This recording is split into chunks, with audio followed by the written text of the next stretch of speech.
Joining us now, welcome to our Book Talk segment. Very interesting book. It is called Beyond Words, What Animals Think and Feel. And we're joined today by Carl Safina. He's based in my home area up in Stony Brook University in Long Island. And Carl Safina joined us by telephone. Carl, good to talk to you. How are you? Great to talk to you. How are things in Long Island? Warm and muggy and looks like it's about to pour. Yeah, typical summer up there. I grew up in a little east of you in Floral Park, so always good to talk to a fellow Long Islander. But, amazing.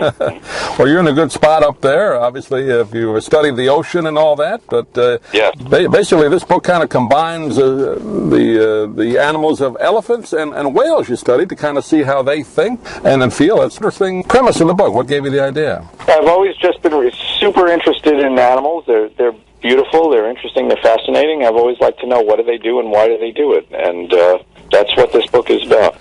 Those two particular groups of animals, particularly elephants, have always been thought to be quite intelligent. I mean, even above what maybe people realize, and I guess you kind of prove that in the book a little bit, don't you? There's more to them than we even have known before, right? Yeah, I think the more you watch elephants, the more you are continually amazed by what wonderful creatures they are.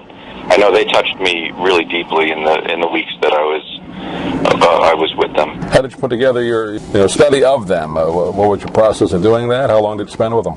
I spent about a month at 3 different field sites with 2 of the researchers who have been studying them the longest, Ian Douglas Hamilton and Cynthia Moss.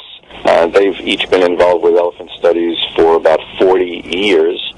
And if there's anything that human beings know about elephants, they know it. And they were very, very generous in guiding me to seeing what has taken them so long to see. They're very aware, aren't they, elephants, of what's going on around them, other than obviously their own group. I mean, they know if people are near them. They know other animals are nearby. I mean, they're pretty observant, right? And they know who is nearby. People have done experiments where they take recorded conversations of tourists, of farmers, and of herders who walk where elephants live with spears and often get in conflict with them around their water holes. So the herders are dangerous to the elephants. And when these conversations were played through speakers that were hidden in bushes, the elephants ignored the tourists, they ignored the farmers, and when they heard the herders, they were frightened, they gathered together, and they ran away. So they not only know when there are people around, they know which kind of people are around and how to respond to them based on whether they are dangerous or not. And that's kind of the thing that we maybe weren't aware of before, how animals can reason like that. We never thought animals really had that type of ability, right? Right. We don't give them any credit, and then we don't bother to watch and see what they do. And I think that that helps us to feel like we're very, very special, which is our favorite story. And it helps us to think that we can do whatever we want to them, or it doesn't matter too much what we do because they would not suffer very much. But neither of those things are true. They can suffer a lot, and they are special too in their own way. There's nothing on earth like people, but there's nothing on earth like elephants either. We're both special in our own way, and our lives are equally valid, I think.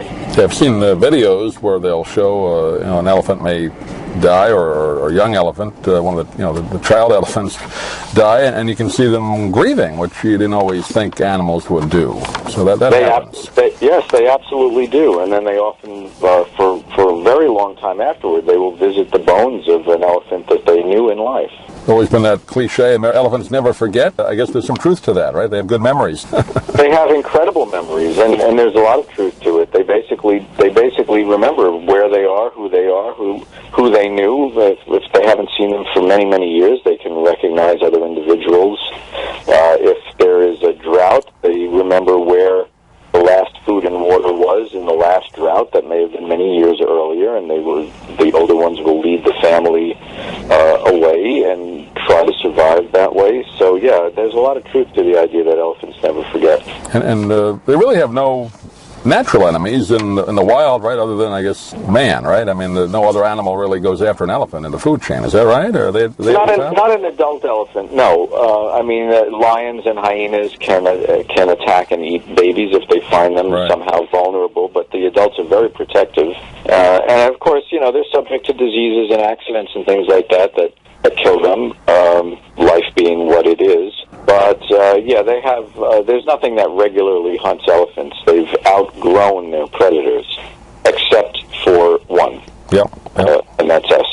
Yeah, the sad case of where they hunt for the tusks of the elephants. I guess that's still a big problem, isn't it, in parts of the world? It's an enormous problem. It's really driving elephants toward extinction. This wonderful creature that everybody claims to love is being wiped out. And that process is, unfortunately, very much ongoing. You also studied whales in the book as well. I guess two mammals that really at the top of the chain, because whales don't have any natural enemies, again, except for man, right? I mean, back in the old days, they were hunted almost, I wouldn't say to extinction, but down pretty low at one point, right?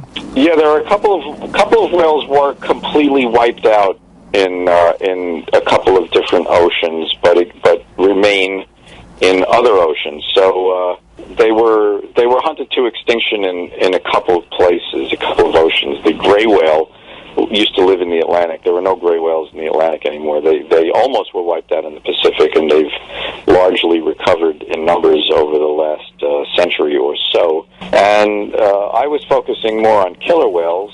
They are really, really at the top of the food chain, and unlike elephants, which are herbivores, they eat grass and they eat bushes. The killer whales eat fish. They eat marine mammals like seals and sea lions, and they occasionally attack large whales. And they travel in, I guess, is it pods? And they have their own kind of unique family structure too, don't they? Yeah, they travel in family groups as well. And what's really amazing about the killer whales is that the offspring, male and female babies, when they grow up, they never leave their mother. They stay with their mother for their entire lives, which may be quite a few decades. Really? I didn't know that. That's interesting. You always see, again, videos of, or hear audio of whales singing to each other. Do the killer whales do that as well? Killer whales are very, very vocal, and different groups have different, they have overlapping but not identical vocal repertoires, which actually researchers can tell which groups they're hearing just by being familiar with their vocal repertoires. The ones that do that singing that you've heard are mostly humpback whales, right, and one or two of the other large species. The bowhead whale does that as well. That seems to be a courtship song, and with the killer whales are just constantly chattering back and forth at each other in a different way.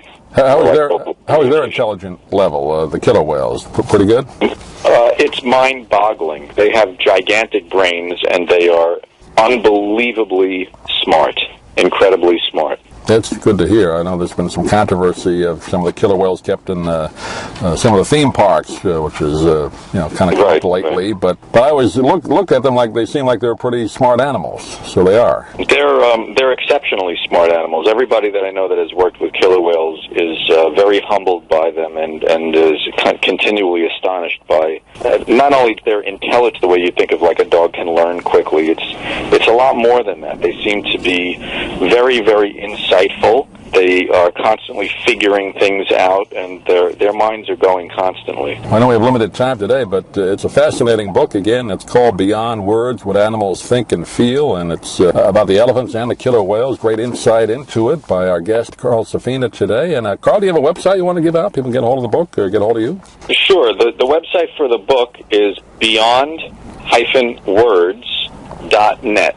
So don't forget the hyphen between beyond and words, beyond-words.net. And my website is Carl Safina, that's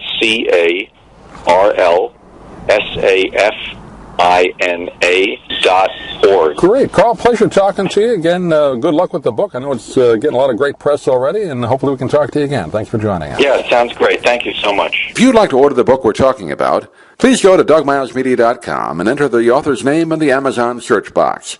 Thank you for listening. Please come back soon for more conversations here at DougMilesMedia.com. This has been a presentation of Doug Miles Media, all rights reserved. You can listen to or download previous programs at iTunes, Stitcher.com, or Doug Miles Media.